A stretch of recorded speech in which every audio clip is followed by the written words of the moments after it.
เอละเจ้าครูบาอาจารย์เจ้าพระภิกษุสงฆ์องค์เนนกุศลโกองค์ที่ฟังรายการอยู่ยังวัดวาอารามต่างๆพระไวยสาแสดงความนับถือท่านพระครูอภิวัฒนวิกรมผู้อำนวยการสถานีวิทยุคลื่นสีขาวเพื่อชาวประชาเจ้าอาวาสวัดป่าตังเจริญพรญาติโยมศรัทธาสาธุชนท่านผู้ฟังทุกท่านที่ฟังรายการในวันนี้วันที่30เดือนเมษายน2563วันสุดท้ายวันพฤหัสสุดท้ายของเดือนเป็นประจำทุกเดือนสำหรับวันพฤหัสสุดท้ายมาปากันในเวลาบ่าย 4 โมงถึง 5 โมงเย็นมาปากันท่ามกลางสารธรรมยามแลงดำเนินรายการโดยเข้ากระผมอาตมาภาพพระวรรณชัยชยานันโทวัดพุทธศิคิรีตำบลบ้านแปะอำเภอจำตองจังหวัดเชียงใหม่ต้องขอบคุณเจ้าของสถานีทุกสถานีที่เปิดโอกาสให้เสียงธรรมนี้ไปสู่ญาติโยมศรัทธาสาธุชนท่านผู้ฟังแต่ละพื้นที่แต่ละแห่งที่รับเสียงสัญญาณนี้อันนี้จัดรายการออนไลน์จากวัดพุทธศิคิรีสถานีชั่วคราวจากวัดพุทธศิคิรีส่งไปยังแม่ข่ายสถานีวิทยุปัตตังเจริญโดยการบริหารจากการของท่านพระครูอภิวัฒนวิกรมวันนี้มาปากันเวลาได้ผ่านไปยันรวดเร็วญาติโยมศรัทธามึนเมื่อในมาปากันเดือนหนึ่งในสารธรรมยามแลงนี้ชีวิตเป็นของน้อยถูกชราเล็กความตายลุกลานอยู่เงียบๆญาติโยมศรัทธาสาธุชนท่านผู้ฟังทุกท่านที่ฟังรายการเมื่อกันเวลาหมดไปผ่านไปชีวิตของคนเฮาทุกคนนั้นย่อมแปรเปลี่ยนไปนะแปรปรวนไปเป็นปกติธรรมดาเพราะว่าสถานการณ์ต่างๆบนโลกใบนี้ก็มีการเปลี่ยนแปลงมาอยู่ตลอดเวลาเพราะว่าสถานการณ์จะเป็นจะใดก็ตามแต่สถานการณ์ทางจิตใจของญาติโยมศรัทธาสาธุชนนั้นคือมั่นคงอยู่กับพระรัตนตรัยอยู่กับสิ่งที่ดีงามนี้เพราะญาติโยมศรัทธาสาธุชนท่านผู้ฟังเป็นผู้ที่โชคดีความโชคดีแบบนี้หาบ่ได้แล้วบ่มีโอกาสหาซื้อในตลาดได้เพราะว่าทุกคนนั้นเป็นผู้ที่โชคดีได้เกิดมาเจอพระรัตนตรัยแห่งสกิจาตไผจะไปฮู้วันที่ในโลกนี้ผ่านไปแล้วเป็นหมื่นปีพระพุทธศาสนาได้ว่างลงเสียแล้วบ่มีพระพุทธเจ้ามาตรัสรู้เอาก็บ่มีโอกาสแล้วถ้ามาเกิดตอนนั้นแต่ตอนนี้บุญเก่าจากก่อนปานหลังอบรมเตือนแต้มส่งยุหนุนนำให้เราได้มาเกิดในบุญญาเขตของพระรัตนตรัยได้พบปะกับแสงสว่างแห่งพระรัตนตรัยเป็นบุญเป็นกุศลอย่างยิ่งแล้วญาติโยมศรัทธาสาธุชนท่านผู้ฟังวันนี้ได้มาปากันแถมถ้ำกลางบรรยากาศที่เย็นพอสมควรเหมือนกันคิดว่าภาคเหนือของเฮานี้แต่ละพื้นที่นั้นคงจะมีฝนโปรยปลายลงมาทำคือบรรยากาศบอกว่าในเมืองในพื้นที่ชนบทที่ห่างไกลบนเขาบนดอยก็ดีนะปรับปรื้มไปโดยสายฝนสายทลาที่หลั่งไหลพรั่งพรูลงมาจะโลมเล้าให้แก่ผู้คนที่อยู่ในพื้นที่โลกนี้ได้สดชื่นแจ่มใสกับสายฝนที่ตกลงมาเป็นระยะตอนนี้ก็ทำให้แต่ละพื้นที่นั้นชุ่มเย็นไปเพราะว่าไฟป่าไฟในไฟภายนอกไฟภายในน่าจะชุ่มเย็นไปตามๆกันนะไฟภายนอกไฟป่าไฟที่เคยไหม้ก็มอดลงไปอย่างสนิทนะตอนนี้คิดว่าเป็นแบบนั้นแต่ไฟภายในของเฮานั้นคงบ่ลุมเล้าเท่าใดนักเพราะว่าโรคาพยาธิที่โด่งดังมาก็ยังเบาๆเพลาไพรลงมาพ่องแล้วทำให้การสัญจรไปมาของผู้คนต่างหลายได้เดินทางไปขึ้นลงไปหั่นมานี่หายใจก็สะดวกพอสมควรแต่ก็จะไปชะล่าใจอาจจะไปประมาทคือมีสติคือควบคุมดูแลความเป็นไปอย่างปกติเรียบร้อยญาติโยมศรัทธาสาธุชนท่านผู้ฟังต่างหลายที่ฟังรายการอยู่บอกว่าพื้นที่ใดก็พอที่จะหายใจได้พอสมควรแล้วพอสามารถที่จะเดินทางไปไหนมาไหนได้แต่บางคนบางที่นั้นก็ต้องระแวดระวังอยู่ ความระแวดระวังความบ่ประมาทอาจจะทำให้ความอยู่รอดปลอดภัยนั้นมีสูงญาติโยมศรัทธาสาธุชนท่านผู้ฟังนี่ก็ใกล้จะเดือนเพ็ญแล้วนะวันนี้ขึ้น9 ค่ำเดือน8เหนือเดือน8นี้เป็นเดือนที่สำคัญอย่างยิ่งต่อเจ้าโลกที่นับถือพระพุทธศาสนาที่ได้พบปะพระรัตนตรัยแห่งบักกี้วันแล้วจะเป็นวันเดือนเพ็ญเดือน8เพ็ญทางเหนือนี้ตรงกับเดือน6เพ็ญใต้วันเพ็ญเดือน6เป็นวันที่พระพุทธศาสนาได้เกิดขึ้นแล้วในโลกนี้นั่นคือพระสัมมาสัมพุทธเจ้าได้ตรัสรู้อนุตตรสัมมาสัมโพธิญาณได้มาเป็นพระพุทธเจ้าท่ามกลางบรรยากาศวันเพ็ญเดือน6เมื่อ 2,000 กว่าปีก่อนที่ผ่านมาประจวบเดียวกันนะเมื่อตรัสรู้เมื่อที่พระพุทธเจ้าได้ประสูติขึ้นมาก่อน 2,563 ปีนั้นประมาณ80 ปีที่เมืองกบิลพัสมีพระเจ้าสุโธทนะเป็นเจ้าป่อพญาได้มีกุมารน้อยพระราชโอรสได้เกิดขึ้นท่ามกลางความดีใจของพระประยุรญาติของราชวงศ์ในเมืองกบิลพัสในระยะในสมัยนั้นทำให้ทุกคนนี้พร้อมไปด้วยรอยยิ้มและความดีใจฮู้ว่าพระราชโอรสได้ประสูติขึ้นมาท่ามกลางระหว่างเมืองเทวทหะกับเมืองกบิลพัสเป็นประเพณีแต่แบบเบาโบราณของสมัยนั้นจากนั้นเมื่อพระเจ้าชัยสิทธัตถะได้เกิดขึ้นมาแล้วก็ได้มาล่ำเรียนรู้ใจวิถีชีวิตที่เคยสั่งสมมาการได้มาตรัสรู้เป็นพระพุทธเจ้านั้นเป็นสิทธิยากหนักหนาต้องใช้เวลาเมื่อนานได้ปริปากออกมาว่าขอตรัสรู้เป็นโพธิญาณเจ้าได้โปรดโลกนี้ได้ลื้อสัตว์โลกทั้งหลายได้เข้าวัฏสงสารที่ยาวไกลการดานนี้ไปสู่ดินแดนอมตะมหานิพพานเจ้าการจะมาสู่จุดนี้ได้ต้องใจระยะเวลายาวนานสีอาสงไขยแสนมหากัปสำหรับพระพุทธเจ้าที่มีวรัสนะปัญญาธิกะพระสัมมาสัมพุทธเจ้าองค์ปัจจุบันนี้ใช้เวลายาวนานกว่าจะได้มาตรัสรู้จะต้องผ่านการเวลาอย่างเนิ่นนานเพราะฉะนั้นญาติโยมศรัทธาสาธุชนเฮาเขาทั้งหลายได้มาพบปะพระพุทธศาสนาพระรัตนตรัยก็เป็นบุญอย่างยิ่งมหาศาลญาติโยมศรัทธาบ่ใช่ของง่ายเป็นบุญและบ่ใช่ของง่ายอย่างใดคนในโลกนี้6-7 พันล้านคนได้ปะพระพุทธศาสนาที่ตรัสรู้ความจริงของโลกนี้สรรพสิ่งทั้งหลายมีบ่เท่าใดนักณตอนนี้ในโลกนี้ประมาณ3 ส่วนนี่มีส่วนเดียวเท่านั้นแทบจะบ่ถึงด้วยซ้ำไปที่ได้กราบไหว้บูชาพระรัตนตรัยเพราะฉะนั้นสิ่งที่ดีนั้นเป็นสิ่งที่หายากของที่มีค่านั้นเป็นของที่หายากของเขียมอย่างทองคำเป็นต้นทองคำนี่ก็เขียมราคาแพงแต่บ่เต้าเพชรพลอยบ่เต้าเพชรที่เจรไนแล้วที่หายากเพชรนี่แป้งเหลือนั้นแถมเพชรเม็ดเอกถือว่าเป็นแก้วอัญมณีที่มีค่าแต่เพชรทั้งโลกที่เพิ่งประดับกันนั้นอยู่ประดับโลกนี้มาเมื่อนานแล้วแม้พระพุทธเจ้าบอกมาตรัสรู้เพชรเหล่านี้ก็อยู่ในโลกนี้แต่เพชรแห่งเพชรหนึ่งนั่นคือเพชรแห่งพระรัตนตรัยเพชรของพระรัตนตรัยนั้นคือพุทธรัตนะธรรมรัตนะสังฆรัตนะนี้เป็นเพชรที่หาได้ยากยิ่งเป็นสิ่งที่บัดใจเกิดขึ้นมาโดยตลอดในโลกนี้บางครั้งบางโอกาสบางระยะเวลาในโลกนี้ก็ว่างจากพระพุทธศาสนามีเมืองการนี่ศาสนาพุทธของเฮานี้เพิ่นวางไว้พระสัมมาสัมพุทธเจ้าได้ตรัสไว้บอกไว้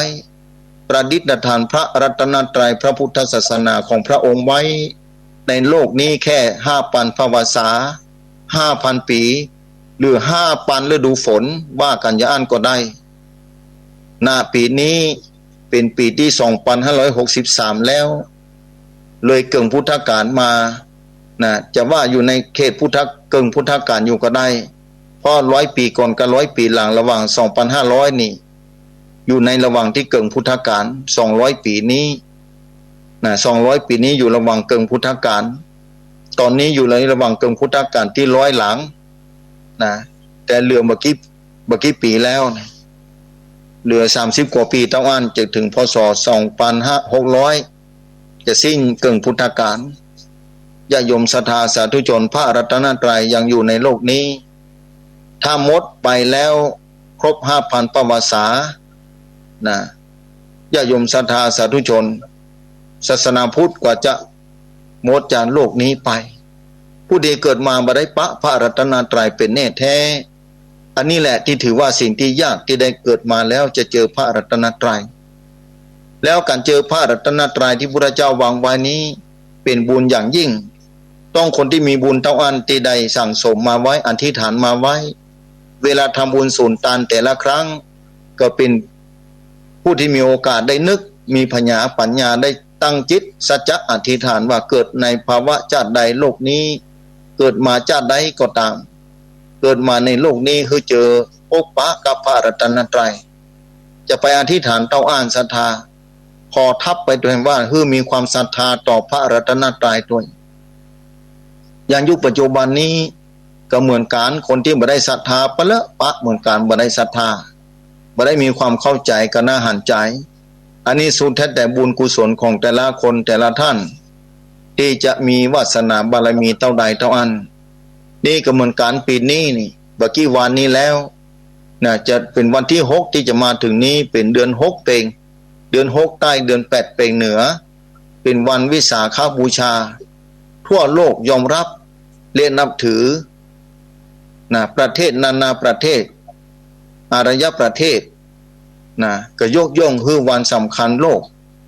วันวิสาขบูชาโลกหรือวันสำคัญของโลกเพราะว่าพระบรมศาสดาเอกของโลกได้ตรัสรู้เป็นสิ่งที่ใครบ่สามารถจะคาดค้านความจริงที่พระองค์ตรัสรู้นั้นมาได้เพราะฉะนั้นนะแต่ละประเทศที่ศึกษาหาความรู้ในเขตพระรัตนตรัยมาวิเคราะห์มาพิจารณาแล้วยกคือพระพุทธศาสนาเป็นศาสนาที่บ่ลบลาฆ่าฟันบ่เบียดเบียนไผเป็นศาสนาที่สันติสุขโลกได้เกิดขึ้นไผนับถือแล้วแม้จะนับถือศาสนาอื่นก็ยกมือเฮ้อเมื่อปีที่แล้วหรือ2 ปีที่ผ่านมานี่มาประชุมกันนะนานาชาติประชุมกันโดยผู้นำศาสนาต่างๆประมาณ200เป็นประมาณได้ยกย่องคือศาสนาพุทธเป็นศาสนาที่มีสันติภาพโลกได้ยกย่องคือศาสนาพุทธนี่วันวิสาขบูชานี้เป็นวันสำคัญของโลกเราชาวพุทธศาสนิกชนมีความศรัทธาต่อพระรัตนตรัยเอาบ่มีความจึ้งบานเลยก็ที่เราได้ยินแบบนี้เพิ่นยกย่องแบบนี้เพิ่นก็ต้องเข้าใจว่ามีความสำคัญอย่างยิ่งต่อเจ้าโลกไปมีความทุกข์ไปมีความลำบากลองศึกษาต่อพระรัตนตรัยศึกษาหลักธรรมคำสอนของพระสัมมาสัมพุทธเจ้าทุกคนจะพบกับความเป็นจริงของชีวิตตัวเก่าว่าที่ได้เกิดมาจากหนึ่งนั้นมาจากสาเหตุอันใดหาอีน่ะบางคนอาจจะทุกข์ใจลำบากใจเป็นต้นหลายเรื่องหลายเล่ายิ่งปัญหาสถานการณ์ปัจจุบันนี้ลุมเล้าผู้คนต่างๆนานาเศรษฐกิจก็ฟุดเคืองลำบากความเป็นอยู่ก็บีบคั้นสิ่งแวดล้อมความเป็นอยู่ก็อาตคัดในบางพื้นที่บางจุดและละที่อันนี้ก็เหมือนกันถ้าเราเข้าใจความเป็นจริงเราสามารถจะเอาธรรมะมาใจกับชีวิตได้เพราะฉะนั้นผู้ที่มาปฏิบัติผู้ที่ศึกษาค้นคว้าความเป็นจริงหลักธรรมคำสอนของพระสัมมาสัมพุทธเจ้าทุกคนบ่สามารถที่จะปฏิเสธได้ทุกคนก็ยอมรับความเป็นจริงสำหรับผู้ที่มีปัญญาแต่สำหรับผู้ที่บ่มีปัญญาจะศึกษาอย่างใดก็ตามเพิ่นบ่สามารถจะยอมรับได้เพราะเพิ่นเข้าบ่ถึงจุดใหม่ในพระพุทธศาสนาที่เป็นจริงเพราะฉะนั้นญาติโยมศรัทธาสาธุชนท่านผู้ฟังแต่ละที่แต่ละแห่ง ที่ได้นับถือพระพุทธศาสนาพอคือได้นับถือศรัทธาไว้เถอะไม่เฮายันจะบอกเข้าใจหลักธรรมคำสอน10 นิ้วไหว้สาวันตากราบไหว้ปูจาพระรัตนตรัยเจ้าแก้วต่างสัมปการสั่งสมบารมีบุญกุศลของตัวเก่าไว้โลกนี้จะแปรปรวนอย่างได้ก็ตามขอให้รักษาจิตใจของตัวเก่าไว้ให้มั่นคงอยู่ในบุญญาเขตพระรัตนตรัยนี้ให้ได้อย่าได้หวั่นไหวต่อภัยต่างๆที่เกิดขึ้นขอยึดเอาพระรัตนตรัยเป็นที่พึ่งอันนั้นแหละจุดหมายของเฮาถึงแน่นอนถึงจ้าถึงเวยกระสุนแท้แต่บุญบารมีหรือความขยันในการที่เดินทางในวัฏสงสารนี้ญาติโยมศรัทธาสาธุชนท่านผู้ฟังที่อยู่แต่ละพื้นที่แต่ละแห่งที่ฟังรายการอยู่ก็คงจะพบปะกับวิถีชีวิตของแต่ละคนต่างกันไปยิ่งวันสำคัญที่จะมาถึงวันบักกี้วันนี้วันวิสาขบูชาจะมาถึงนี้เป็นวันที่พระพุทธเจ้าประสูติตรัสรู้ปรินิพพานแล้วอยากอันยังมาตรงกันแต่ว่ามาตรงกับวันเดือนเพ็ญพอดีเดือนเพ็ญนี่ไม่ใช่คนละเดือนนะเดือนเดียวกันตัวนะอันนี้เป็นวันที่สำคัญเป็นยกย่องเดือน6เพ็ญพระพุทธเจ้าประสูติเกิดขึ้นมาในโลกนี้ก็เดือน6เพ็ญเดือน6ใต้เดือน8เพ็ญเหนือมาตรัสรู้ก็เดือน8เพ็ญเหนือนี่เขาจะเข้าสู่ปรินิพพานที่เมืองกุสินาราก็เดือน8เพ็ญเดือน8เหนือเดือน6ใต้อันยังมาประจวบเหมาะเป็นสิ่งที่น่าอัศจรรย์พอสมควรญาติโยมศรัทธาสาธุชนท่านผู้ฟังที่ฟังรายการแต่ละที่แต่ละแห่งเอาสมควรที่จะภาคภูมิใจดีอกดีใจและลึกถึงคุณพระรัตนตรัยวันที่จะมาถึงคือวันที่6เดือนพฤษภาคม2563เป็นวันเดือน8เพ็ญเหนือแต่แม้ทางการเพิ่นจะประกาศบ่ฮือประชุมชุมนุมกันในบางพื้นที่แต่เฮาก็ทำการกินจักกิจจารสนะก็อยู่ห่างกันเป็นเม็ดเป็นนี่ไปแต่ด้วยความศรัทธาด้วยความศรัทธาต่อพระรัตนตรัยเอาความศรัทธานั้นชื่นชูไว้ในจิตใจ10 นิ้วไหว้สาวันตาพนมขึ้นมาไหว้นั่นแหละคือความศรัทธาเป็นแน่แท้ความศรัทธาจะต้องเกิดขึ้นจากจิตใจมาเป็นเบื้องต้นเพราะว่าใจเป็นหัวหน้าใจเป็นใหญ่ใจเป็นประธานเมื่อใจเป็นใหญ่ใจเป็นหัวหน้าใจเป็นประธานแล้วทุกอย่างก็สำเร็จโดยใจการศรัทธาต่อพระรัตนตรัยแม้จะโดนบังคับกราบไหว้บูชาถ้าใจบ่มีความศรัทธาแล้วบุญมันก็บ่เกิดขึ้นบุญมันจะเกิดขึ้นได้ถ้าทำตามไกวาจาเฉยๆแต่ใจบ่น้อมบ่อิงบ่ลิงบ่รู้เข้าไปสู่ครับเขตพระรัตนตรัยเพราะฉะนั้นจิตใจจะต้องมาก่อนเป็นอยู่เสมอญาติโยมศรัทธาสาธุชนท่านผู้ฟังที่ฟังรายการแต่ละที่นี่วันที่6มาถึงนี้ทั่วโลกเพิ่นยกย่องว่าวันสำคัญของโลกแล้วเฮาเป็นเจ้าพุทธแล้วมานั่งฟังเนี่ยเพิ่นยกย่องเนาะพุทธศาสนาแล้วก็ได้ศรัทธาพระรัตนตรัยแบบนี้เฮาก็มีความจุ่มอกเย็นใจคนอื่นเพิ่นยกย่องแล้วญาติโยมศรัทธาท่านผู้ฟังทั้งหลายบ่ยกย่องเลยกะศาสนาของตัวเก่าถ้าเฮายกย่องก็ปฏิปูจาเตียนเล่มน้อยก็ได้เล่มใหญ่ก็ได้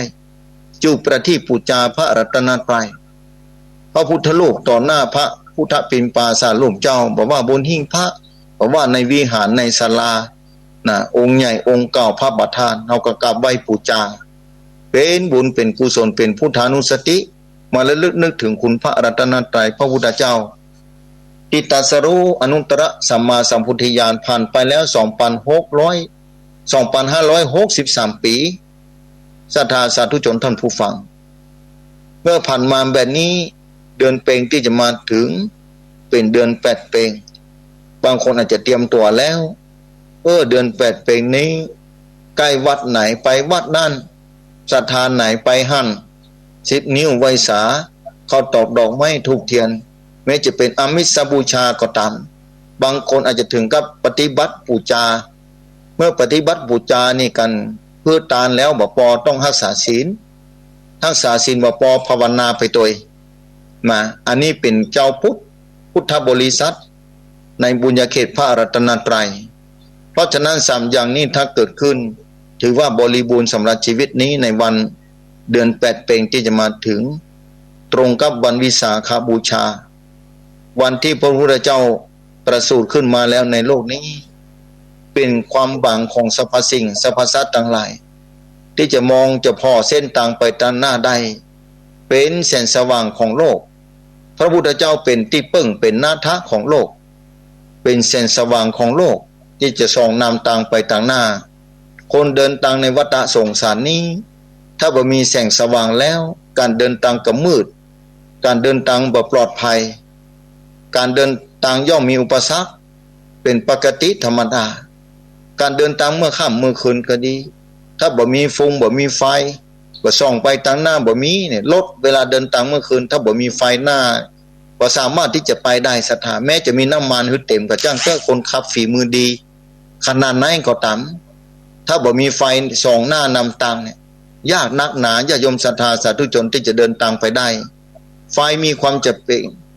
ไฟมีความจำเป็นอย่างยิ่งสำหรับการเดินทางของชีวิตนะไฟเดินทางถึงแต่สำหรับไฟในพระรัตนตรัยส่องขึ้นเดินทางไปได้ถึงเมื่อคืนและเมื่อวันเมื่อคืนก็เตียวเดินทางไปได้ถ้ามีไฟเมื่อวานก็ไปได้นี่ไฟแห่งพระรัตนตรัยไฟแห่งปัญญาที่พระพุทธเจ้าได้ตรัสรู้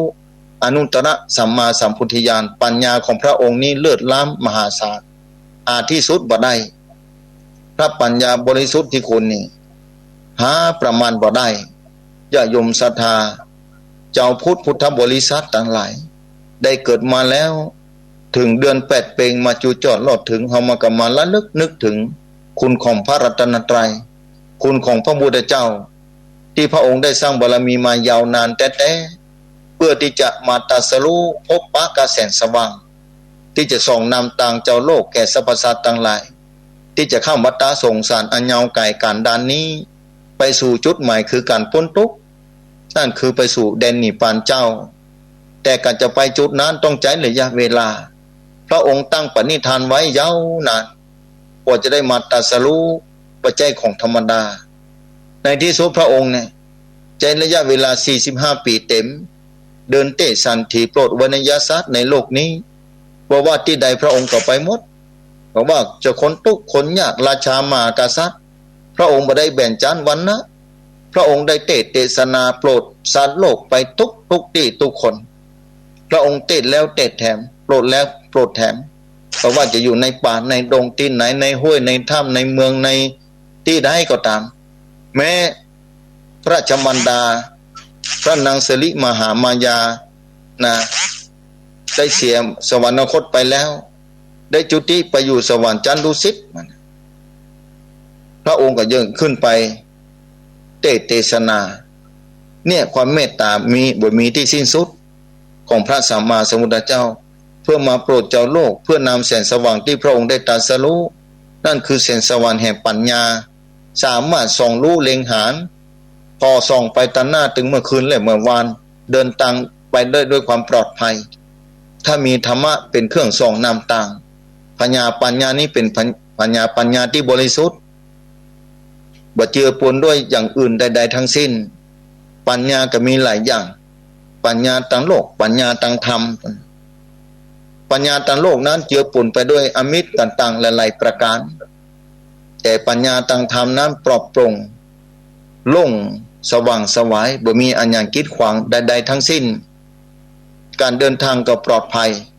ของชีวิตแต่ละคนที่ได้พบปะกับแสงสว่างแห่งธรรมที่พระพุทธองค์ได้ตรัสรู้เนี่ยวันวิสาขบูชาที่จะมาถึงนี้วันวิสาขบูชาที่จะมาถึงเป็นวันสำคัญแต่ในขณะเดียวกันพระองค์45ปีนี่บ่ใช่ธรรมดาพระองค์ชราภาพมากแล้วนักแล้วพระองค์ก็ยังบ่ละเว้นในการเทศนาโปรดในวันสุดท้ายเลยทีเดียววันสุดท้ายนี่พระสงฆ์รูปสุดท้ายนั่นก็คือพระสุภัททปริภาชกมาถามปัญหาต่างๆพระองค์ก็หันว่านี่สุภัททะเอ้ยคำถามเหล่านี้จะไปถามเสียเวลาตถาคตเวลาเหลือน้อยแล้วจงฟังตถาคตนี่ฟังพระพุทธเจ้านี่จะอู้ให้ฟังนะจะเทศให้ฟังแม้แต่พระองค์ประชวรบ่สบายอาพาธอยู่พระองค์ก็ยังเทศนา ลูกศิษย์อัครสาวกพุทธอุปถากพุทธอุปถากของพระองค์ชื่อพระอานนท์บอกคือเข้ามาน่าจะไปเข้าไปกวนพระพุทธเจ้านะโอ้ย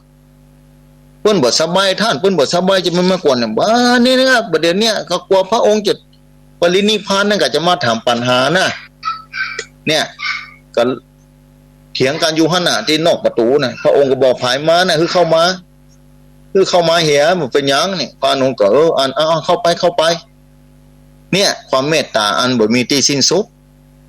เมตตาปราณีเนี่ยเหมือนกับฝนฟ้าลงมาชุ่มฉ่ำแบบนี้ตอนนี้ทางเหนือเฮานี่โอ้ฝนฟ้า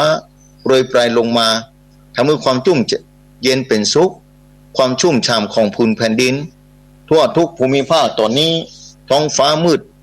นะโปรยปลายใส่ฝนลงมาเนี่ยในขณะที่เมื่อเดือนที่แล้วหรือ2 อาทิตย์ที่แล้วอากาศอบอ้าวไฟไหม้ไปทั่วทุกพื้นที่ตอนนี้น้ำฝนฉลมลมเล้าลงมาสู่พื้นแผ่นดินนี้ทำให้ชุ่มเย็นเป็นสุขเป็นที่ความเล่าร้อนความอบอ้าวของแผ่นดินก็เย็นลงไปโดยสนิทเหมือนกันตอนนี้เหมือนเดียวกันพระองค์จะปรินิพพานแล้วพระสุภัททะเนี่ยนายสุภัททะปริพาชกเนี่ยเข้าไปถามปัญหาพระองค์ก็บอกจะไปถามเรื่องนั้นเรื่องนี้ล่ะมันบ่มีประโยชน์แล้วฟังเฮานี่จะบอกคือฟังเน้อตั้งใจฟัง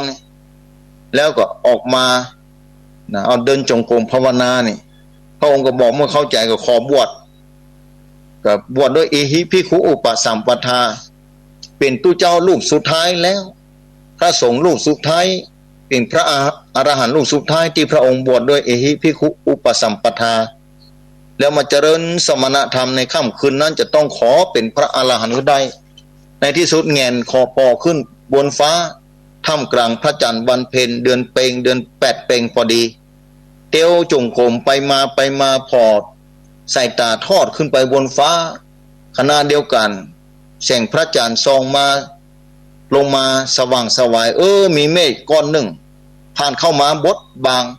ดวงจันทร์ไว้ทำให้มืดสนิทลงมาเป็นคณะหนึ่งมาพิจารณาก็จิตใจตัวเก่าเหมือนบัดต่างกันโน่นี่จิตใจตัวเก่านี่ที่แท้มันก็สว่างสวายเจออุปกิเลสต่างๆเข้ามาตั้งอายตนะตั้งหลายประตูตั้ง6ในร่างกายเฮานี่นะทำให้ปิดบังนะจิตใจที่สว่างสวายอยู่แล้วพิจารณาเพียงเท่าอ่านก็สามารถได้ตรัสรู้หรือเข้าใจหลักธรรมตามพระบรมศาสดาพระสัมมาสัมพุทธเจ้าได้ทำให้เป็นพระอรหันต์ขึ้นมาสำเร็จเป็นพระอรหันต์ปรากฏว่าเป็นพระภิกษุสงฆ์ที่เป็นอรหันต์องค์สุดท้ายที่บวชด้วยเอหิภิกขุอุปสัมปทาที่พระพุทธเจ้าได้บวชคือที่พระพุทธเจ้าได้เป๊กคือนะเป็นองค์สุดท้ายญาติโยมศรัทธาสาธุชนท่านผู้ฟังหลังจากนั้นบ่เหมือนนะพระสงฆ์ทั้งหลายก็มาประชุมชุมนุมกันที่เมืองกุสินารานี่มาละกษัตริย์ต่างๆกับปากันมาบางคนก็เสียอกเสียใจนะพระองค์ได้ตรัสรู้มานะ45 ปีนี่ชราภาพนักแล้วคนอายุ80 ปีศรัทธาขึ้นพอเถอะท่านผู้ฟังตอนนี้อายุ60-70 ปี80 ปี80 ไปอาจจะมีเนี่ยถ้า80 ไปเลยอายุพระพุทธเจ้าไปนะศรัทธาอยู่ด้วยบุญกุศลเนอะท่านผู้ฟังตอนนี้ภายอายุ80 ไปนี่ชื่นอกชื่นใจเถอะพุทธเจ้าเพิ่น80เท่าอันภายเลย81 ปีขึ้นไปนี่น่าแก่เด้ออยู่ด้วยบุญกับกุศลนะอย่ายมศรัทธาสาธุชนท่านผู้ฟังมีบุญขนาดไหนขึ้นเอาเถอะพระองค์ได้ชราภาพขนาดนั้นพระองค์ย่อมว่าย่อท้อในพระเมตตามหากรุณาธิคุณของพระองค์มีล้นพ้นหาประมาณบ่ได้แม้คนจะมาถามปัญหาธรรมะเพิ่นก็ฮือเข้ามาเนี่ยการเป็นพระพุทธเจ้านี่บ่ใช่ของง่ายต้องสั่งสมบารมีมายาวนานเพราะฉะนั้นวันวิสาขบูชาที่จะมาถึงนี้ภายเป็นเจ้าพุทธนะเตียนเล่มน้อยสักกู้หนึ่งปูจาพระรัตนตรัยจะมีโอกาสก่อจ้าเขาสามารถจะทำได้ก่อจ้าบางคนอาจจะไปเวียนเทียนในวัดในวาตอนนี้เพิ่นบ่ประชุมชุมนุมกันทั้งหมดจัดกิจกรรมต่างๆแต่ก็ขอให้ทำที่บ้านก็ได้เอาพุทธรูปมาตั้งไว้แต่ถ้าบ่ได้เวียนเทียนก็นั่งคุกเข่าไหว้พระกราบปูจาพระรัตนตรัยปูจาพุทธปิมปาสารูปเจ้าระลึกนึกถึงคุณพระพุทธเจ้า ที่ตรัสรู้มาได้สั่งสอนเจ้าโลกคือคำวัตะสงสารนี้ด้วยสเปาคำสเปาคำก็คือยันวิเศษยันนะทัศนะคือความหู้ความเข้าใจที่สามารถข้ามวัฏสงสารนี้ไปได้ญาติโยมศรัทธาสาธุชนท่านผู้ฟังที่ฟังรายการเนี่ยเดือนเพ็ญที่จะมาถึงนี้เป็นเดือนเพ็ญที่สำคัญที่สุดสำหรับเจ้าพุทธทั้งหลายอย่างที่บอกตะกี้ว่าเจ้าโลกทั้งหลายเองเปิ้นกระตนะถึงความสำคัญในวันนี้ยกย่องคือพระบรมศาสดาสัมมาสัมพุทธเจ้าของเฮานี้เป็นบุคคลสำคัญของโลกและเป็นวันสำคัญโลกด้วยต้องขึ้นพอดศรัทธาเนาะมันเป็นเจ้าพุทธเฮาก็ชื่นอกบานใจเนาะแต่มาก็แอบดีใจเหมือนกันนะแอบดีใจพี่ที่เดินทางมาพบพระพุทธศาสนานี่ญาติโยมศรัทธาก็เหมือนกันนับว่าเป็นผู้ดีโชคดีอย่างยิ่งได้เจอพระรัตนตรัยก็มีโอกาสฮือตานรักษาศีลภาวนาเฮาก็ทำหน้าที่ไปเมื่อในฐานะเฮาเป็นเจ้าพุทธก็ไหว้พระสวดมนต์ภาวนาอย่างวันที่6ที่จะมาถึงเดือนเพ็ญหน้านี่เดือน8เพ็ญเอาก็ปาการทำบุญสุนทานไปแบ่งกันไปวัดไปวานะอยู่ที่บ้านที่จองก็ได้จุดธูปจุดเทียนแต่ถึงเวลาที่วัดนี่มีความจำเป็นสำคัญอย่างยิ่งพระเจ้าจะได้พบพระรัตนตรัยง่ายๆญาติโยมศรัทธาสาธุชนท่านผู้ฟังทั้งหลายเป็นบุญเป็นวาสนาอย่างยิ่งแล้วที่มีโอกาสได้เจอพระพุทธศาสนาก็อู้มาโดยตลอดอยู่แล้วทางสถานีวิทยุอันนี้ก็มาพบปะกันแถมในรายการธรรมะสารธรรมยามแลงก็เลยฝากญาติโยมศรัทธาไว้ว่าเฮาโชคดีขนาดไหนเพราะฉะนั้นเฮาจะปฏิบัติตัวอย่างใดเมื่อวันนี้มาถึงเอาก็สมาทานศีลคือการรักษาศีลภาวนาการภาวนาก็บ่ใจของญาติศรัทธาลมหายใจมีที่หุ้นดังนี้อยู่แล้วหายใจเข้าออกตึงวันอยู่แล้วฝากคือศรัทธาตลอดเรื่องนี้นะเอาพอแอบพอเปิ้นซะหน่อยมานั่งอยู่ที่บ้านเนี่ยครึ่งนาทีก็ยังได้หายใจเข้าหายใจออกนี่บ่ถึงครึ่งนาทีบางทีก็กำหนดไปอันเนี้ยถือว่าได้ปฏิบัติปูจาแล้วปฏิบัติภาวนามานึกถึงนี่มาข้ามมาแต่เจ้านี่ไปทำบุญใส่บาตรแล้วนะแต่เจ้านี่สมาทานศีลนี่มีอย่างพ่องศีล5เนี่ยศีลข้อที่1ข้อที่2ข้อที่3มีอย่างพ่องข้อที่4ข้อที่5วันนั้นถามโยมคนหนึ่งโยมไปวัดมาเพิ่นมีวิธีอย่างพ่องน่ะไปไหว้พระรับศีลนะกะท่านอาจารย์ท่านกะดีแล้วรับศีลเพิ่นว่าจะได้พ่องทุกเจ้าเพิ่นสอนจะได้เพิ่นบอกคือกี่ข้อเพิ่นว่า5ข้อนะลองไล่คือฟังนกให้ฟังเหมือนกันเนาะ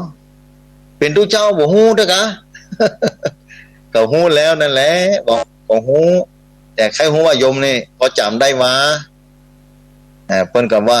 จำบ่ได้นะว่าตัวทุกเจ้านะกะเนี่ยสันทาพอจำบ่ได้นี่เป็นเครื่องหมายของกันเป็นเครื่องหมายของการที่แม้จำบ่ได้แก่บุญนักอยู่แต่ถ้าจำบ่ได้ความผิดพลาดจะเกิดขึ้นแก่ชีวิตการกระทำด้วยกายวาจาใจของตึงวันนี้ต้องอาศัยกายวาจาใจการกระทำความดีก็ดีทำชั่วก็ดีนะมันอิงด้วยกายวาจาใจทั้งนั้นเมื่อไปไหว้พระรับศีลแล้วก็มาถึงบ่เข้าใจว่าศีลมันคืออันหยังศีลแปลว่าอันหยังนี่มันก็ความปลอดภัยนี่มันก็เหลือน้อยลงไปแต่ว่าบุญนี่ได้แต่ว่าถ้าเกิดว่าพลั้งเผลอประมาทไปบ่ฮู้จักอันนี้ว่าผิดศีลผิดธรรมขาดคุณธรรมความฮู้เหล่านี้นี่ต้องก็อาจจะพลาดพลั้งไปทำผิดไปก็ได้เพราะฉะนั้นถ้าฮู้แล้วทำบ่ได้ก็ยังดีฮู้ว่าศีล5ข้อคืออย่างบางคนไปวัดวันนั้นถามว่าจำบ่ได้ข้อเดียวก็มี2ข้อก็มีก็ยังดีอยู่ดีกว่าจำบ่ได้แต่บางคนจำบ่ได้สักข้อแต่มีศรัทธาต่อพระรัตนตรัยไปไหว้พระถึงวันไปทำบุญใส่บาตรถึงวันก็ได้ฮือตาน ศีลตัวเก่าก็ได้รักษามาการแต่บ่ฮู้จักว่าอันนั้นคือศีลบางคนก็บ่ฮู้จักบางคนก็บ่กล้าฆ่าสัตว์นะแต่บ่ฮู้ว่านั่นคือศีลข้อที่หนึ่งบางคนบ่กล้าฆ่าอินดูมานะท่านอาจารย์บางคนโอ้เพิ่นไปฆ่าสัตว์ตัวนั่นตัวนี้อันนี้มาจากเบื้องลึกภายในจิตใจของคนคนนั้นว่ามีศีลเป็นปกติมีความเมตตาเป็นเบื้องต้นศีลข้อที่หนึ่งต้องมีความเมตตานะมีความเมตตาจะมายับยั้งจิตใจของตกาบุให้ละเมิดศีลข้อที่หนึ่งลองกึดพอรศรัทธาอันนี้มีความเมตตานะมีความเมตตาญาโยมศรัทธาสาธุข้อที่สองก็เหมือนกันศีลเนี่ยข้อที่สองเนี่ยท่านอาจารย์ว่าต้องมาอู้แล้วเปิ้นฮู้แล้วข้อที่หนึ่งผู้เจ้าเปิ้นเทศกู้วันบ่เตื้อมาถามจำบ่ได้ก็มีว่าไล่มาก็บ่ใจถูกก็มีศีลข้อที่สองเนี่ยบอกว่าญาโยมศรัทธาท่านผู้ฟังตอนนี้ถ้าว่าของหายนี่ถ้าของหายไปบ่ได้เกิดธรรมชาติทำลายไปนี่ก็ไปอย่างหนึ่งแต่ถ้ามาจากคนเอาไปนี่เริ่มละเป็นปัญหาสิ่งข้อที่สองแล้วบ่ได้รักษาการทำให้เดือดร้อนเพราะว่าในเมืองเชียงใหม่ลำพูนเชียงไฮ้ลำปางพะเยาแป้น่านแม่ฮ่องสอนก็ดีบอกว่านอกบอกว่าในบอกว่าเมืองบอกว่ารอบนอกถ้าเอาของมาไว้คนเอาไปนี่ถ้ามาถามนี่โยกของนั้นไปไว้ที่อื่นเพื่อการแกล้งสินข้อนี้ก็มัวหมองลงไปแล้วถ้าตั้งใจเอาไปใช้โดยบ่ได้บอกเจ้าของโดยบ่ได้บอกเจ้าของนี่เจ้าของเพิ่นก็เสียใจแล้วทำให้คนอื่นทุกข์ล่ะนะทำให้คนอื่นทุกข์ไปละเนี่ยสินข้อที่สองลำบากเฮาก็ต้องการคนที่มีศีลอยู่ด้วยเฮาได้สามีภรรยาเนี่ยก็ต้องการสามีที่มีศีลมีธรรมได้ภรรยากับใครมีศีลมีธรรมนะจะได้อยู่ด้วยกันเป็นสุขเนี่ยศีลธรรมทำให้โลกนี้มันเป็นสุขศรัทธาแต่ถ้าไปเอาของโดยบ่ได้รับอนุญาตจากเจ้าของนี่ก็วุ่นวายลำบากเพราะว่าเป็นบริษัทเจ้าของห้างร้านแม่ค้าป้อขายนั่งขายข้าวขายของเกิดของหายขึ้นมานี่คนหนึ่งเปียไปบอกบ่เก้านะเผลอเข้ามาก็เอาไปแบบนี้มันก็ขาดศีลข้อที่สองถ้าคนฮู้ถ้าฮู้บ่ได้บ่กลัวต่อกรรมที่จะตัวมาภายหลังนี่ศีลข้อนี้ที่นี้ถ้าบ่มีภัยรักษานี่สังคมก็วุ่นวายสถานเดือดร้อน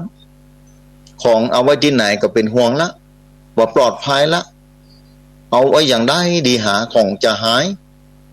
นี่ที่กลัวนั้นเพราะว่าคนบ่ได้รักษาศีลเนี่ยญาโยมศรัทธาสาธุชนท่านผู้ฟังเนี่ยญาโยมศรัทธาสาธุชนทั้งหลายที่ฟังธรรมอยู่เนี่ยศีลธรรมมันก้ำจูโลกแบบนี้ถึงวันนี้พิจารณาเอาเถอะบางทีปัญหาบ้านเมืองต่างๆสารพัดอย่างแต่ด้วยความเมตตาธรรมของผู้คนในโลกนี้จะมีเมตตาต่อกันนะหากคนทุกข์ยากบ่ได้คนที่มีพอมีอันจะกินก็ลุกขึ้นมาช่วยคนที่บ่มีอันจะกินปากันอย่างโรคโควิดที่เกิดขึ้นตอนนี้ในเมืองเชียงใหม่นี่วันนั้นเป็นลงข่าวเนาะโอ้แจกข้าวแจกของบ่วัดวาครูบาอาจารย์เจ้าอาวาสพระคุณเจ้าสาธุเจ้าต่างๆผู้มีบารมีธรรมนะมีบุญมีวาสนาพอที่จะมีเหลือใจนะปกเป่าประกาศคือคนที่บ่มีกินบ่มีใจกักขังตัวเก่าไว้อยู่ในบ้านในหอในเฮือนออกมาฮับเข้ากล่องก็ดีของแจกของทานก็ดีคือแก่ผู้คนที่บ่สามารถจะไปซื้อข้าวซื้อของทำมาหากินได้ด้วยวิกฤตการณ์เกิดขึ้นแบบนี้ก็ยังมีผู้คนต่างหลายที่มีเมตตามีความกรุณามีความเอื้อเฟื้อนะต่อมวลมนุษย์โลกด้วยกันเพื่อนเกิดแก่เจ็บตายด้วยกันโจกจ่ายนำเข้าของมาโจกจ่ายแจกทานคือแก่คนที่ลำบากยากแค้นในขณะที่ภัยพิบัติเกิดขึ้นอันนี้เป็นบุญมหาศาลเนอะเป็นบารมียิ่งใหญ่แม้ว่าพุทธศิคิรีเหมือนกันวันนั้นได้รับความเมตตาจากท่านพระอาจารย์เจ้าวาดวัดคันธารามบ้านทุ่งอ้ออำเภอสัมปัตตองจังหวัดเชียงใหม่คุณแม่ผ่องพันธ์ชาวประยุนพ ร้อมด้วยคณะครอบครัวมหันทนโชซิตในเมืองเจียงใหม่ได้นำถุงยังชีพมาแจกจ่ายมอบให้แก่พี่น้องบนดอยก็ต้องขอขอบคุณอนุโมทนาเป็นที่ยิ่งในเมตตาธรรมของท่านเจ้าเจ้าอาวาสวัดคันธารามและก็คุณแม่ผ่องพันธ์ชาวประยุนพร้อมคณะแล้วก็ต้องขอขอบคุณอาจารย์ซิมูลโดยที่ติดตามมาโดยช่างภาพนักข่าวได้เดินทางขึ้นมา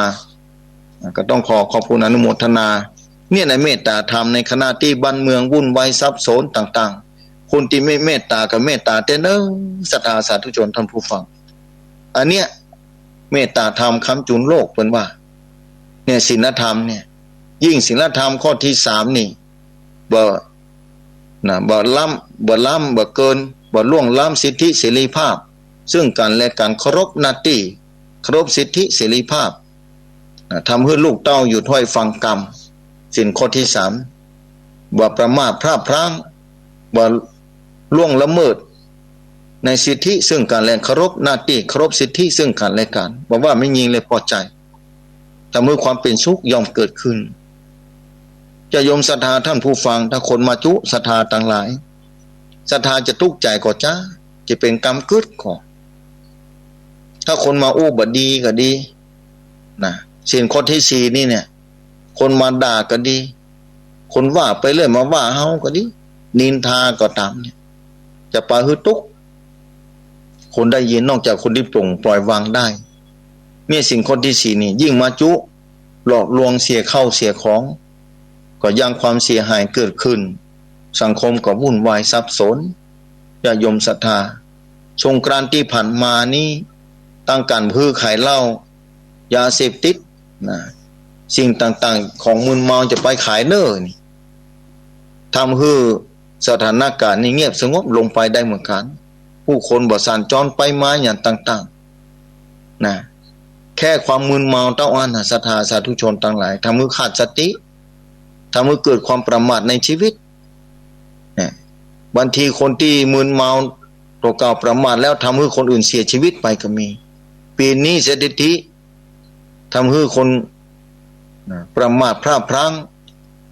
ทำให้การเกิดอุบัติเหตุลดน้อยลงอย่างแทบจะบ่มีเลยญาติโยมศรัทธาสาธุชนท่านผู้ฟังเนี่ยมาจากการที่บทพิศีลข้อที่สุดท้ายญาติโยมศรัทธาสาธุชนท่านผู้ฟังวันที่6ที่จะมาถึงนี้เป็นวันวิสาขบูชาวันที่พระพุทธเจ้าประสูติพระพุทธเจ้าตรัสรู้พระพุทธเจ้าปรินิพพานเมื่อเป็นแบบนี้ญาติโยมศรัทธาสาธุชนทั้งหลายเจ้าพุทธเฮาทั้งหลายเอาเถอะบางทีอาจจะบ่มีโอกาสได้ไปวัดด้วยเหตุผลหรือว่าด้วยอุปสรรคอาจจะเกิดขึ้นกับญาติโยมศรัทธาบนหิ้งพระนั่นแหละตั้งคุกเข่าถ้ามีข้างบ้านข้างหัวดอกไม้ถ้ามีอยู่สักก้านสักดอกสักกิ่งก็เอามาบูชาพุทธเป็นปาสารูปเจ้าเป็นอมิสบูชาได้พุทธานุสติได้พอลมหายใจโดยซ้ำดีในวันนั้นคือปฏิบัติบูชาต่อพระรัตนตรัยต่อพระสัมมาสัมพุทธเจ้าที่ได้เกิดมาแล้วในพบปะเพชร3 เม็ดอันงามสง่าท่ามกลางบนโลกใบนี้ยังหลงเหลืออยู่ให้ญาติโยมศรัทธาได้ชมได้หู้ได้หานได้สัมผัสญาติโยมศรัทธาสาธุชนท่านผู้ฟังต่างหลายผู้ไปเวลาก็หมดไปเวลาไล่มาติ๊กๆน่าจะได้เปิดสายคือศรัทธาเนาะบ่ได้มาพบปะกันในรายการสารธรรมยามแลงนี้มาเป็นเดือนแล้วเดือน1มาปะกันครั้งหนึ่งวันนี้มาปะกันแถมญาติโยมศรัทธาสาธุชนท่านผู้ฟังเมื่อมาปะกันแล้วก็อยากจะเปิดโอกาสให้ศรัทธาได้โทรเข้ามาอุจาในรายการธรรมะนี้ว่าญาติโยมศรัทธาอยู่ทางใดพ้องจะได้บอกเบอร์ญาติโยมศรัทธาสาธุชนไว้ว่าฟังอยู่ทางใดพ้องจ้าฝนตกลงมาแล้วกะชุ่มฉ่ำไปตามๆกันก็หรือว่าบางที่ฝนก็มีเลยหรือตกลงมาแล้วสบายใจแล้ว ม่วนอกม่วนใจก็โอจากกันไปใกล้เวลาจะหมดแล้วจะเปิดสายให้ญาติโยมศรัทธาอาจจะได้สัก2-3 สายกะสุดแท้แต่ในเบอร์ที่ว่า0892649999 กำลังเปิดอยู่เนอะประกาศเบอร์ก่อนนะเปิดโทรศัพท์คือก่อนเนี่ยบางคนก็เต้งโทรมาแล้วก็มีถ้าว่าเป็นวันติด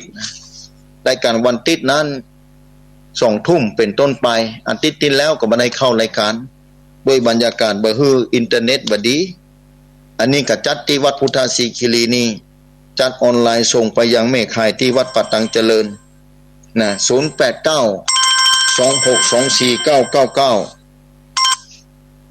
เจริญปอน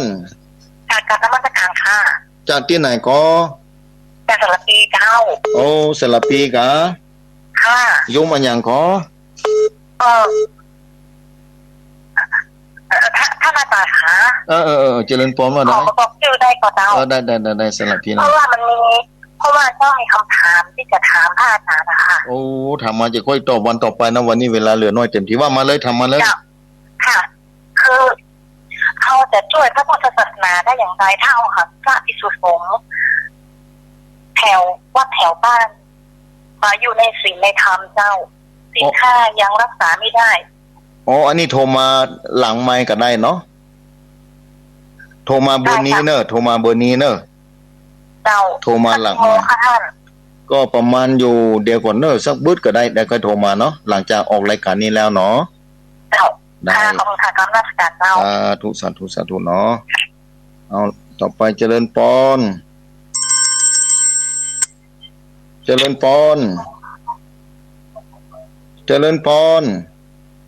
ระเจ้าค่ะพระครูเจ้าจัดที่ไหนก็แม่ปานีนะจ้า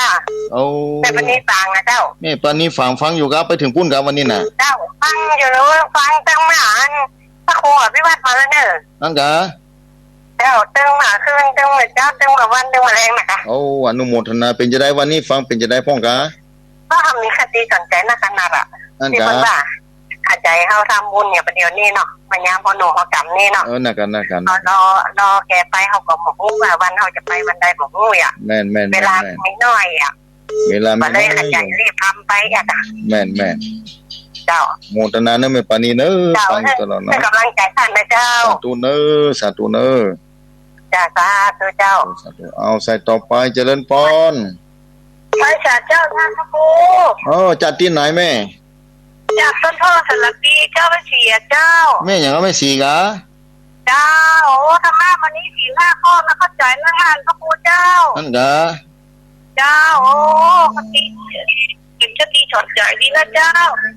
อยู่ดีได้นะเจ้าอยู่ดีมีสูงเนอะไม่สีเนอะเจ้าว่าเจ้าท่านพระครูสาธุเนอะหายไปเป็นเดือนแล้วจ้าเดือน1ป้ากันเตือน1เนอะงอกมาแล้วก็เติงอ่ะจ้าอยู่ดีมีสุขไปฟังที่ปุ่นเนอะไปฟังของสถานีโดยรอปุ่นเนอะปัตตังเจริญปุ่นเนาะฟังเจ้าฟังตลอดเลยเจ้าอยู่ดีมีสุขบุญรักษาเนอะเจ้าว่าเจ้าสาธุเจริญปอนพระเจ้าพระอาจารย์นี่จัดที่ไหนเจ้าแม่บนพินโรงพยาบาลนาเจ้าแม่ก็ดีใจเข้าบ้านไปก็ได้ไปกราบพระกับเจ้าที่หิ้งพระอาหารเนาะยมป่อเปิดอยู่บ้านเปิดทำความสะอาดมาสะเปิดกับไปกินประทานที่บ้านไปคนเดียวนั่นเนาะดีนะทำบ้านหากับไปยมแม่ไปจะไปล่าพระนะเจ้าคนที่บ้านเปิดเย็บเปิดเป็ดกับไปทำบุญไปช่วยเปิดไปห้าเปิดตอนเปิดมาตายก็ได้ไปห้าเปิดอยู่คนตายแล้วกับไปสังฆราชล่างคนเจ้านักการดีแล้วไงเอาครั้งนี้เจ๋งที่ดีจังเปิดเอาเนาะนั่นแหละสาธุเอาใส่ต่อไปเจริญปอนเจริญปอน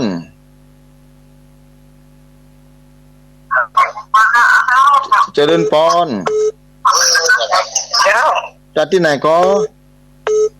อำเภอสันทรายเจ้าอำเภอสันทรายกะแม่อย่างก็เ แม่สีนวลเจ้าเคยโทรกับอาจารย์ค้างเลยเจ้าอังกาแม่สีนวลนะอำเภอสันทรายบ้านอย่างแม่สันทรายบ้านแม่แฝกเจ้าตำบลแม่แฝกเจ้าตำบลแม่แฝกเนาะเจ้าแม่แฝกดีละแม่โมทนาเด้อแม่เด้อจ้าโอ้เรื่องศีลห้าบางคนที่เพิ่นฟังเพิ่นเข้าใจตรงนี้นะอาจารย์เนาะแม่บางคนถามว่าโมโหเรื่องก็มีแล้วก็ลืม5ข้อเนาะเจ้านี่นะเจ้า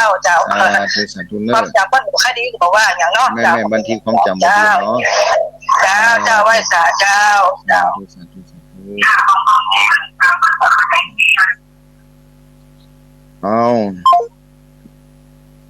เอาศูนย์ดันปิดก่อนเด้อใส่มันโยนกันนักระบายเฮาโจนกันเต็มหมดนี่ค่อยโทรเข้ามาใหม่กำเด้อนี่เจริญพรเจ้าไหว้สาเจ้าไม่รีบเขาโทรว่าดูแลว่าดูแลโมเดียดูแลโมตาเด้ไม่ใช่โอเคเลยโอชูบ้านเนาะดูแลแม่นี่คนไม่ยอมไม่ได้โมตาดูซะเด้เนาะปีที่พูดกันอย่างดีนะเจ้าสาธุกราบไหว้สานะเจ้าสาธุเจ้า0892624999อันนี้แม่รีบให้โทรพี่น้องปากกะยอบ้านห้วยโทกเนาะเพิ่นก็โทรมาเพิ่นติดตามฟังตลอดสบายใจอนุโมทนาเนอะคงจะได้สักสาย2สายเนาะจะทวนสายจะตามเรื่องนี้นะเอาเจริญพรว่าสาครับจัดที่ไหนก็ป่อสันปะตองครับสัมปะตองครับพ่อหยังก็สันปะตองสัมปะตองกะครับขอถามปัญหาหน่อยครับว่ามาเลยคงเอาไว้ต่อวันต่อไปเวลาเหลือเมื่อกี้นาทีเนาะครับที่ศีลข้อ2ที่เปิ้นที่ห้ามลักของเปิ้นน่ะถ้าคนอื่นมันยืมแต่ว่ายืมแล้วบ่ส่งเนี่ยมันใช่เป็นผิดศีลข้อ2ครับข้อ2น่ะยืมแล้วบ่ยืมแล้วบ่ส่งคนน่ะยืมเปิ้นว่าขอยืมแล้วก็รวดเอาไปเลยออกไปเลยครับผิดศีลข้อ2ก่อนเนาะครับเราค่อยฟังวันต่อไปเนาะครับผมสาธุโมทนาเนอะที่สัมปะตองบ่ได้ตั้งทำชื่อสักคำเจริญพรสาธุสายสุดท้ายเจริญพร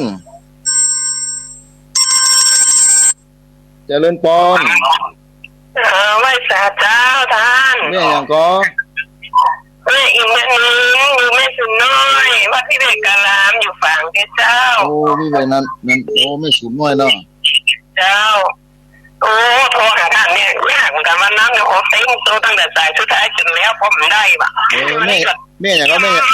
แม่อย่างก็แม่กินจะมีเจ้าแม่คิดจำนงอีกเหรออินทนินอินทนินเคยโทรหาท่านกับแม่อินทนินเหมือนกันนะโมทนาไม่โมทนาเนอะกับประธานเสื้อเจ้าประธานเสื้อใจถามเจ้าสาธุสาธุเนอะไว้สาเจ้าจบรายการพอดีศรัทธาสาธุชนท่านผู้ฟังเวลาหมดลงไปแล้วเนอะศรัทธาสาธุชนท่านผู้ฟังมาปะกันในวันอาทิตย์หน้าขอทวนสายที่1นะอำเภอสารปี